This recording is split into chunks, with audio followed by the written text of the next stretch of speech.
So today I just wanted to take a quick look at the 1960s vampire film Blood and Roses, also known as Et mourir de plaisir, which I believe translates to And Die of Pleasure. So the film is actually very artistic. It's really not much for the gore.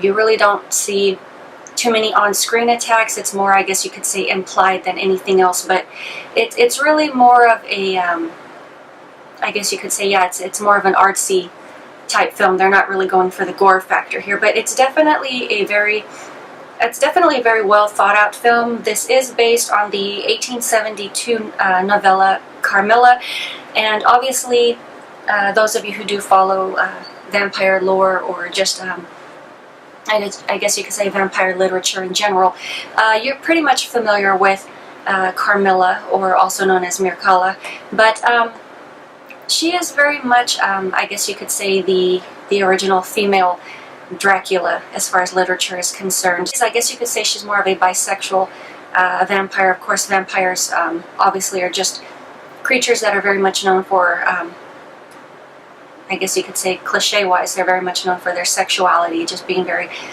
sexy and alluring creatures, even though technically they really didn't start off that way. That's just how the image evolved. But this is definitely an interesting story. It's not necessarily a basic plot. They did take some time and effort into developing the characters in this film. So you do have Carmilla, and I guess you could say, for lack of better terminology, she's butthurt that her cousin is marrying her best friend. Ironically, she happens to be in love with both. So she's also taken on very much this mythology of this Carmilla character, who is her ancestor, who supposedly was an actual vampire. So the family or the bloodline is descended from vampires, as it is stated in the film. Of course, her vampire idol or role model essentially is known for, I guess you could say, killing her lovers. So there's definitely a double effect here. The young lady looks very much like her ancestor. I guess you could say essentially they could pass for the same person, with the exception that she is still human. So it's, I believe you could say, I think it was at the engagement party, she dresses up as her ancestor, gown, perfect match, and she decides to go into the family crypt while the fireworks display is going off. This somehow obviously awakens the actual vampire.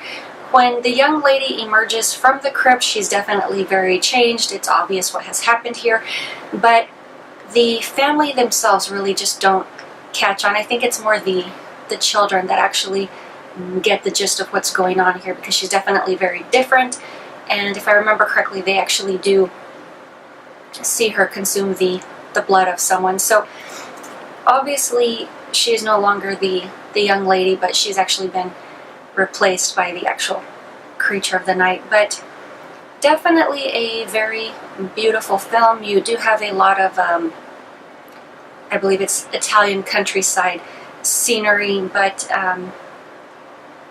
definitely quite a bit of dubbing. So if I'm remembering correctly, this was in cooperation with a French company, so it's a French-Italian film. The first time I had seen this film, it definitely, I didn't dislike it, but I found it a bit too slow-paced for me. So it's definitely one of those films that focuses more on story rather than gore and boobs. You do get one tease shot of a topless woman, but of course she is, I guess you could say, stylishly covered, or strategically covered rather. But this is definitely more a focus on the plot rather than actually just, you know, modern day films where it's just, you know, more action, more violence, more breasts, more gore. But it's definitely a very beautiful film. I definitely do enjoy this. Why on earth I have not added this to my collection, I do not know yet. But in all honesty, probably because I don't watch it too often. I probably rewatch it once every 4 years, give or take. Why I have fallen into that pattern, I do not know. But you can definitely just boil it down to being somewhat of a basic plot. Girl likes guy, guy's engaged to some other girl.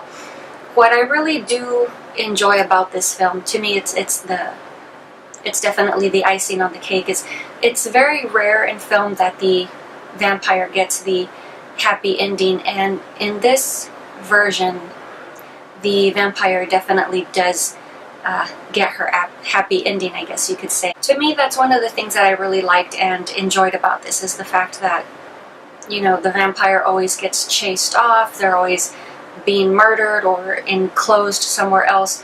And in this version, she basically does just go on to continue a life that she was not able to complete. But in my opinion, it's very much a happy ending for the vampire. So ironically, there is a song by the Smithereens also entitled Blood and Roses, which does happen to be about a vampire, and it kind of does follow along the plot lines of the film. It's very romanticized, it's very melancholy. I haven't found any documentation supporting whether or not that song was actually inspired by this film, but you know, definitely something interesting just to, I guess you could say, ponder on. But that is all I have for you guys today, just super quick thoughts, but I will talk to you later.